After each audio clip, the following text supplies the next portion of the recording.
Right, let's go back to our guest of the hour, senior journalist Zulfick Farzan, who is still with us live from Colombo. Zulfick, my next question to you. We just saw some of the biggest cricketers from Sri Lanka support the protests and ask the president that it needs dignity to resign and he must resign immediately. But if the president does resign, what does it mean for the crisis in Sri Lanka? I mean, we're talking about Sri Lanka at a time where they're looking forward to a bailout. They need money desperately. The economic crisis is far worse than one can imagine. But protests of this scale, what impact will they have on the economic crisis that is not going anywhere? That's right. So the economic crisis obviously is not going to be solved overnight. It's going to take some time. So we'll have to see how the all-party government that will be formed, hopefully will be formed in the intervention of the Mahasangha as well, will look into solving this economic crisis.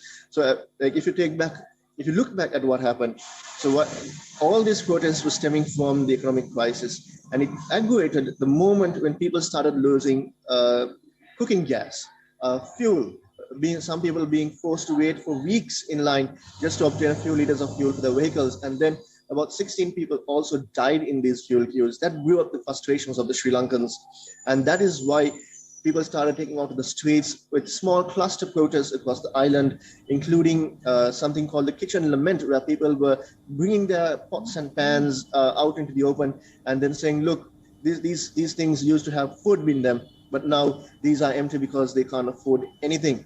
So that protest stemming from those protests started growing day by day and led up to this, what we see today, a complete unexpected turn of events in the country where the economic crisis has been taking its toll for over a few months. Now, with the president, if he would step down, what happens next is that the next in line would be the prime minister, where he would go in. However, there are mounting calls that the prime minister and the government as a whole must step down immediately, so that all the political parties in parliament can come together and form a new government.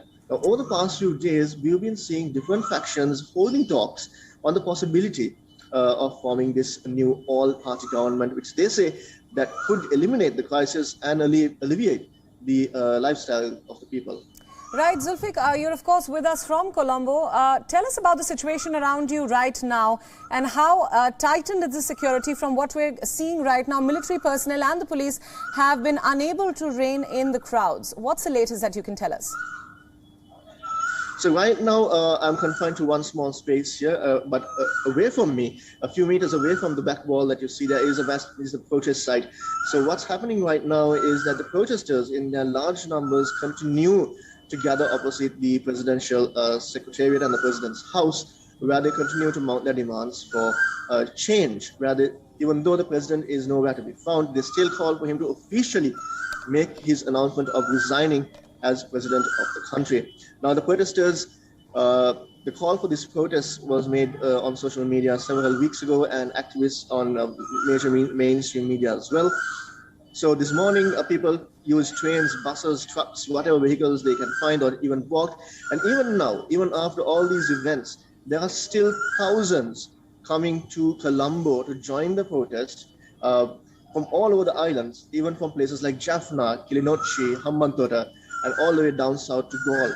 So these protesters are still making their way in whatever mode of transport that they can and are getting involved in the protest. It doesn't seem that the protest will die out soon, but the protest is continuing with numbers growing as we speak. Zulfick, let's talk about the fleeing president now, Rajapaksa. As we've been reporting on, WION calls for his resignation have been growing for weeks. This is essentially the culmination of it all. Is anyone surprised at this point in Sri Lanka that Rajapaksa has fled? I don't think it's any point of surprise, but it was expected that someday this protest would go to a level like this, where even the security forces would lose control of, containing these protesters from entering the premises. I think this was something that was expected for a long period of time. Right. What lies ahead for Sri Lanka, if I may ask this question? These protests are set to continue for a while from what the visuals that are coming in as we can gauge. What lies ahead for the island nation in the next 2 days? So for the next 24 hours, I would say these protests would continue. These protests would continue because there is growing calls for the prime minister to resign and also the government to resign, because they blame the president, then his brother, former Prime Minister Mahinda Rajapaksa, and that government for economic mismanagement, and also the present government as well for failing to take action to prevent economic mismanagement going on any further. So with these points intact, these protesters are continuing to demand the resignations of the president, prime minister, as well as the entire government in the country, so that they can bring about new change in Sri Lanka with a new governance system. What they call is a system change, Right. hopefully through an all-party government in the interim. Absolutely. Thank you so much for all those inputs. Thanks for joining us on WION. We'll of course come back to you for more updates. This is a developing story at this hour on WION World is One. Now, for more details about what the ongoing crisis, the chaos on streets in Sri Lanka means for the public, we were earlier joined by Dr. ARUNA KULATUNGA from Colombo. She's a political analyst and a former advisor to the Ministry of Primary Industries. Listen in. I hope it will be soon, but there's a problem with this whole thing. This is a constitutional situation that is there. What is next? He can give up, and what happens next? That is an issue that not just himself, but the rest of the cabinet and the prime minister is going to consider in the next few hours. There's a meeting that has been called, all-party meeting that has been called, and that question will be taken up at this point of time. I have to say he has to go. There's no question about it. But how do we do that? What are the constitutional way of doing that? It has been debated many weeks now, but there's no clear answer to that. This is my personal opinion. I believe he doesn't want to hand over the presidency to the next person who's in line, and that is Prime Minister Ranil Wickremesinghe. And there's a lot of pressure coming from his party not to do that, I believe. But more than that, I think he has a sense of, I started this, I got to finish this, I'm a military man, I just can't leave like this. That sense is also there. However, I think he's now at a point, the tipping point arrived today. I understand that he has been very seriously told by his colleagues, his friends, it's time to go. It's very difficult to change disaster such as this in 2 months.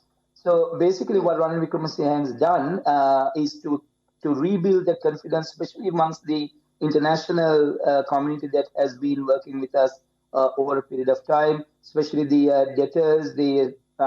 Unfortunately, there was the death or the killing of Prime Minister Abe in Japan is going to set us back quite badly, because he was one of the people that Prime Minister Ranil Wickremesinghe was in touch with and having a dialogue with in terms of getting the money coming back to Sri Lanka. Now, having said that, it's something that is not easy to do within 2 months, especially when the government machinery is not working. We don't have fuel. It's so many crises at the same time. So you got to handle it one at a time. Country definitely has to wait for some more time, but it's being worked out. There's no cancellation of that. It's simply that according to the IMF, certain modalities have to be worked out, and that is being worked down. And there is 2 teams that are negotiating with the IMF experts team, plus the political side from the Prime Minister's side as well.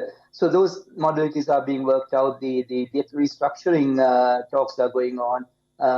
There's Clifford Chance and Lassads who are doing that. That is 2 international firms that have been hired by the government of Sri Lanka to do those negotiations. So those things are happening. But the Prime Minister was hopeful that Japan will host the Paris Club. The Paris Club is India, Japan, and Australia as well. There are a couple of countries that have given us loans, and those countries were to meet to discuss what's next. And that meeting was to happen in Japan. However, I'm not sure how that is going to happen now with the death of former Prime Minister Abe. But having said that, I think IMF is definitely coming through. It will take a longer period for this to happen. Right. This, of course, is a top story of the ongoing economic crisis spilling over into mass chaos and pandemonium on the streets of Sri Lanka. It's a story that we'll continue to track. Thousands of protesters in Sri Lanka broke into the president's residence and the nearby office in what is now being called one of the largest anti-government marches in the crisis-hit country this year. The protesters were clad in black. They were holding Sri Lankan flags. They broke into President Gotabaya Rajapaksa's residence in the capital, Colombo. And since then, the President Rajapaksa has fled. Pandemonium continues on the streets of Sri Lanka, and the big question at this hour is what lies ahead. There's a power vacuum on top, even as the economic crisis continues to get worse. WION World is now available in your country. Download the app now and get all the news updates on the move.